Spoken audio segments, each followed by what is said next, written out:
قرآن نو سینے لا تینو دیوے رب شفا کر اس دی حمد و ثنا جیڑا دنیا دا دادا قرآن نو سینے لا تینو دیوے رب شفا کر اس دی حمد و ثنا جیڑا دنیا دا داتا نے قرآن سینے لایا اونو اللہ نے چمکایا جنت دے وچ پہنچایا سونے اللہ شان ودایا قرآن نو سینے لا تینو دیوے رب شفا کر اس دی حمد و ثنا جیڑا دنیا دا داتا آ قرآن سنت واللے آ قرآن سنت واللے تیری ہو جائے بلے بلے آ قرآن سنت واللے تیری ہو جائے بلے بلے۔ اگر ہم قوموں کی ترقی اور زوال پر نظر دوڑائیں تو ایک چیز جو سامنے آتی ہے وہ یہ ہے کہ کسی بھی قوم کی ترقی میں کسی ایک آئین، کسی ایک لکھت، کسی ایک تحریر یا کسی ایک کتاب کا بہت بڑا کردار ہوتا ہے۔ آج تک جتنی بھی دنیا میں قوموں نے ترقی کی ہے یہ تاریخ میں اپنا حصہ وصول کیا ہے، ان میں سے کوئی ایسی قوم نہیں جس کے پاس کوئی تحریر یا کوئی کتاب یا کوئی لکھت یا کوئی آئین یا بنیادی اخلاقیات کا ڈھانچہ نہ ہو۔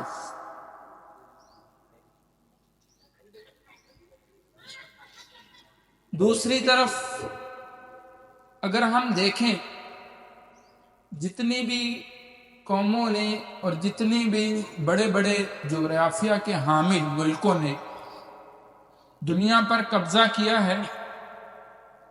دنیا پر اپنی حکومت قائم کی ہے، اپنے نظام کو انہوں نے لاگو کیا ہے، وہ ایک لمبے عرصے تک چھوٹی سی ریاست سے بڑی اور پھر اس سے بڑی، پھر دوسرے ملکوں پر ان کا تسلط اور یہ اٹھان ان کی تقریباً کئی سو سال تک ہوتی رہی اور 1000 سال تک اکثر قومیں جو ہیں وہ دنیا میں ترقی کرتی رہیں، لیکن جو ان کا عروج قائم رہا وہ صرف 100 سال قائم رہا۔ آپ جتنے یونانی دیکھ لیں، رومی دیکھ لیں، ابھی جدید قوموں میں بھی روسی اگر ہم دیکھتے ہیں تو انہوں نے بھی کئی 100 سال اپنے جو ایک چھوٹے سے قصبے سے نکل کر جو ہے وہ کئی 100 سال تک وہ آگے بڑھتے رہے، اور جو ان کو عروج رہا ان کا دنیا میں وہ 100 سال سے زیادہ نہیں رہا۔ اس کے برعکس اگر ہم اسلام کی ترقی کو یعنی مسلمانوں کی ترقی کو دیکھیں تو وہ 100 سال میں مکمل ہو گیا۔ نبی کریم صلی اللہ علیہ وسلم نے غار حرا جب آپ کی عمر 40 سال ہوئی، 23 سال نبوت کے اور ہجری سال یعنی پہلی صدی، ایک صدی جو ہے اس کے اندر حضرت عثمان رضی اللہ عنہ کتنے لاکھ مربع میل کے علاقے پر، اور اس میں آج کی تقریباً 40 سے زیادہ ملک شامل ہوتے ہیں، 100 سال کے اندر انہوں نے اپنا وہ عروج حاصل کر لیا۔ اور وہ باقی کتنی دیر رہا؟ 1000 سال۔ میں آپ کو جو یہ تقابل کر رہا ہوں، جو آپ کے سامنے میں نے دو چیزیں رکھی ہیں کہ باقی قوموں نے 1000 سال تک اپنا عروج حاصل کرنے کی کوشش میں لگے رہے، 1000 سال کے بعد وہ اس مقام پر پہنچے یا اس سے بھی پیچھے رہے جتنا مسلمان صرف 100 سال میں پہنچے،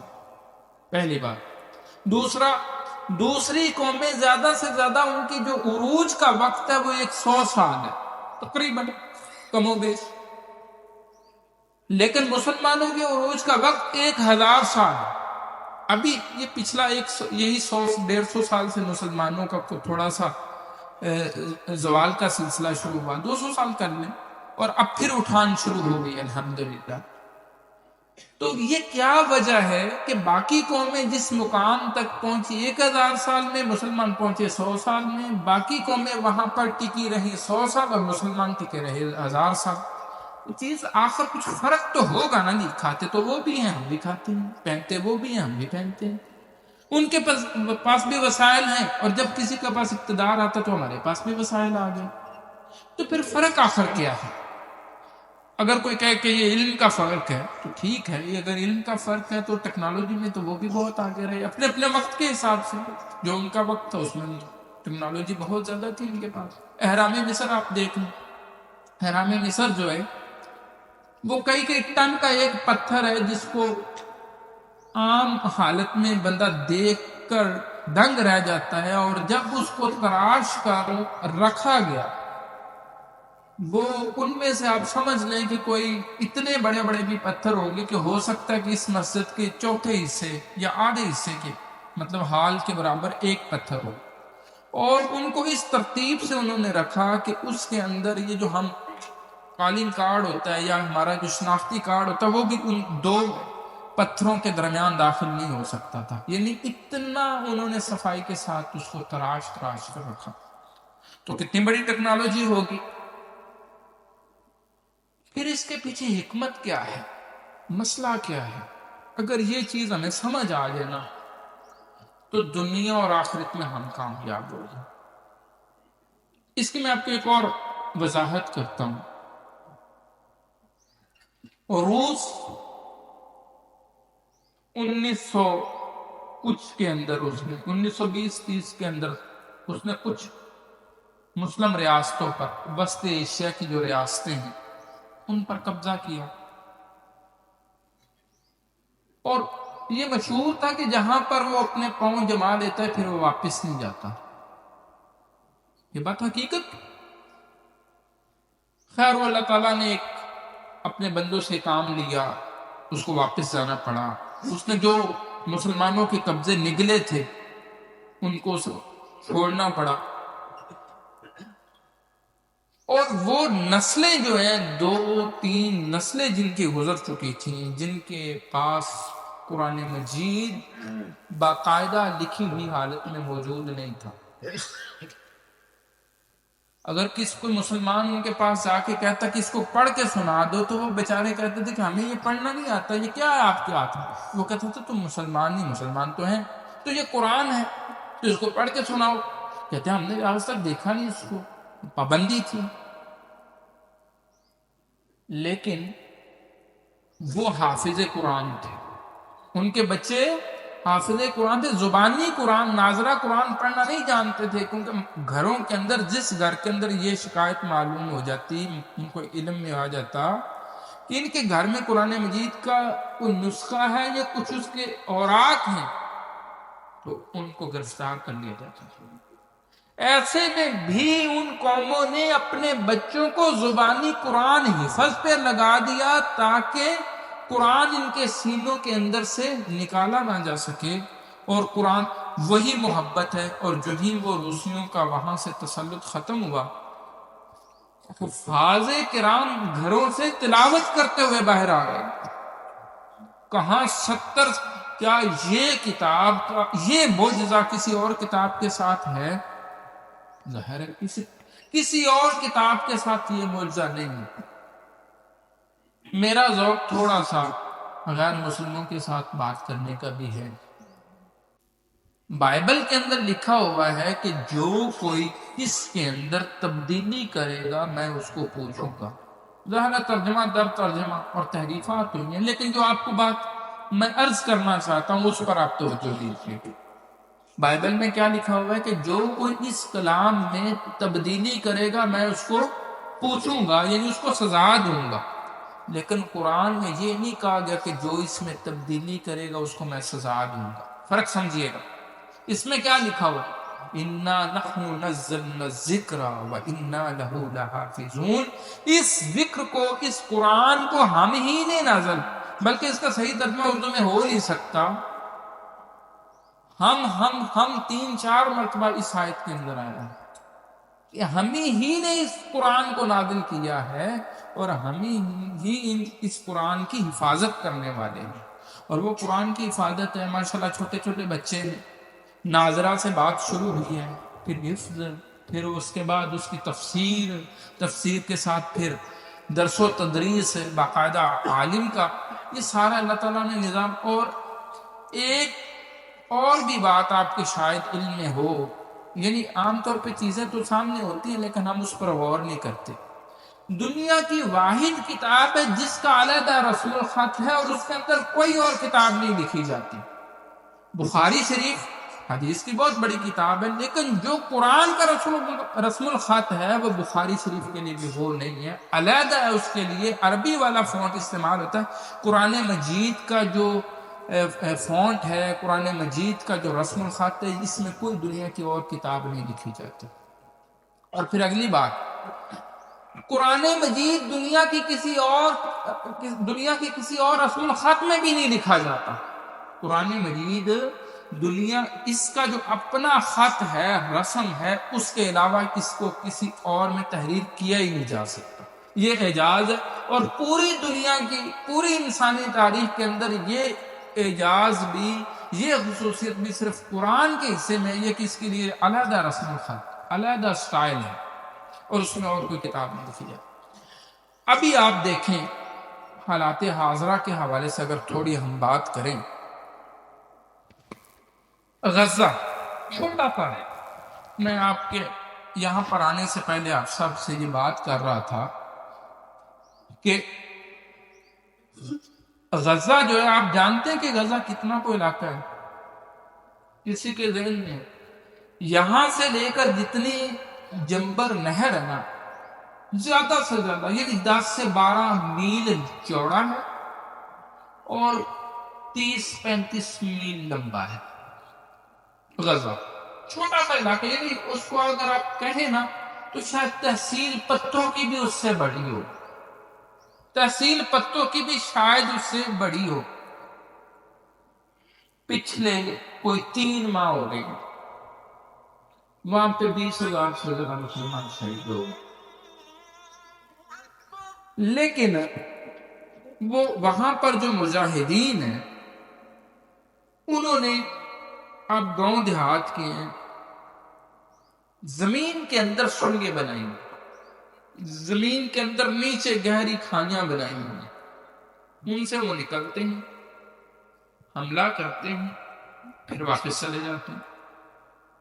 دنیا جہان کی ٹیکنالوجی اسرائیل کے پاس ہے۔ سوال یہ پیدا ہوتا ہے کہ وہ چند ہزار انسان کے سامنے کھڑے کیسے ہیں؟ یہ سمجھ سے بالاتر بات ہے۔ اس کا صرف ایک ہی جواب ہے کہ ان کے پاس قرآن ہے، ان کے پاس قرآن ہے۔ اور ابو عبیدہ جو ان کا اسپیکر ہے، جو ان کا نمائندہ ہے، جو ان کی گفتگو باہر کرتا ہے، اعلانات کرتا ہے، وہ کہتے ہیں کہ میں تمہارے پاس ایسی قوم لے کے آیا ہوں، تمہارے پاس سامنے میں نے ایسے لڑکے کھڑے کر دیے جن کو موت سے زیادہ محبت ہے، اس سے بھی زیادہ محبت ہے جتنی تمہیں زندگی سے محبت ہے، اس سے بھی زیادہ ان کو موت سے محبت ہے۔ کچھ چند ہزار نوجوان، اور ان کے پاس کھانے کا ایک دو نہیں، تقریباً 20 سال سے ان کو محاصرے کے اندر رکھا گیا ہے۔ اس پورے علاقے کو 22 لاکھ کی آبادی کا چھوٹا سا جگہ ان کو دے کے تو چار چوبیرے سے گھیرا گیا۔ کوئی ایک جو ہے گندم کا دانہ بھی ان کی اجازت کے بغیر وہاں نہیں پہنچ سکتا،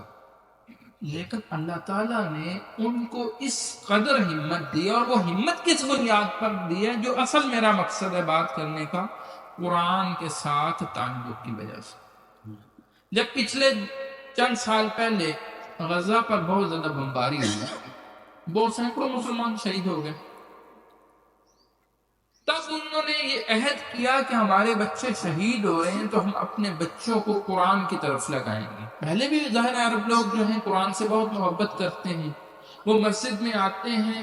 صفوں میں بیٹھتے ہیں تو ہلکی ہلکی آپ مسجد میں جائیں تو بنبراہٹ کی آواز، یعنی آہستہ آہستہ آواز میں وہ تلاوت کر رہے ہوتے ہیں مصاحف سے دیکھ کر، قرآن کے نسخوں سے دیکھ کر۔ بہرحال ہوا یہ کہ اللہ تعالیٰ نے ان پر ایسا فضل کیا کہ فلسطین کے بچے جو ہیں، غزہ کے بچے، انہوں نے حفظ جب شروع کیا، ایک تحریک انہوں نے شروع کر دی، بچے حافظ بنے، کہ چند ماہ کے اندر، عام طور پہ 6 ماہ کے اندر انہوں نے حفظ مکمل کروا دیا، اور بہت سارے بچے ایسے تھے جنہوں نے ایک ماہ میں حفظ کیا، ایک ماہ۔ یہ وہ تیاری جو انہوں نے، اب ہمیں جنگ نظر آ رہی ہے کہ پچھلے 3 ماہ سے وہ کھڑے کیسے ہو گئے ان کے سامنے، یہ سمجھ میں نہیں آ رہی، تو اس کے پیچھے ان کی کیا چیز، کس چیز نے ان کو کھڑا کیا؟ قرآن نے کھڑا کیا۔ اس چیز نے کھڑا کیا ہے؟ قرآن نے کھڑا کیا ہے، وگرنہ واللہ اگر ان کے ہاتھوں سے قرآن لے لیا جائے، اگر ان کے پاس قرآن کا جذبہ اور ایمان نہ ہو، قرآن کے وہ تلاوت کرنے والے اور قرآن پر عمل کرنے والے، قرآن کو سمجھنے والے نہ ہو، تو شاید ایک دن بھی اس ٹیکنالوجی کے سامنے کھڑا ہونا ممکن نہ ہو۔ 20,000 انسان شہید ہو گئے ہیں، لیکن صورتحال یہ ہے کہ مجاہدین کی تعداد بڑھ رہی ہے۔ دوسری طرف خود قرآن بھی کہتا ہے نا کہ یہودی جو ہیں وہ بہت زیادہ محبت کرتے ہیں زندگی کے ساتھ۔ اب یہودی بٹالینز کی بٹالینز ہیں جو یہ کہہ رہی ہیں کہ ہم نے یہاں پر نہیں لڑنا، ہمیں واپس بلا لیا جائے، اور جس بٹالین کو واپس بلا لیا جاتا ہے وہ وہاں پر واپس جا کے جشن مناتے کہ ہم بچ آئے ہیں، موت کے منہ سے واپس آ جائیں۔ اور ان کی یہ صورتحال ہے کہ یہ خود سے آگے بڑھ کے ان ٹینکوں کے پاس، اس کے اوپر اس ہائٹ پہ گولا رکھ کے اس کو بلاسٹ کر دیں۔ تو مقصد میرا یہ کہ کتنا بھی ہم قرآن کے ساتھ جڑیں گے، وہی ہمارا دنیا اور آخرت کے اندر سربلندی کا جو ہے نا سہارا ہے۔ آج اگر ہم دنیا میں کمزور ہیں تو اس کا حل صرف اور صرف یہ کہ ہم قرآن کے ساتھ جڑ جائیں، اور قرآن کے ساتھ جب جڑیں گے تو انشاءاللہ جو دنیاوی علوم ہے وہ بھی، اس میں بھی ہم ترقی کریں گے۔ اللہ تعالی ہمیں سننے، سمجھنے اور عمل کی توفیق عطا فرمائے۔ وما علیہ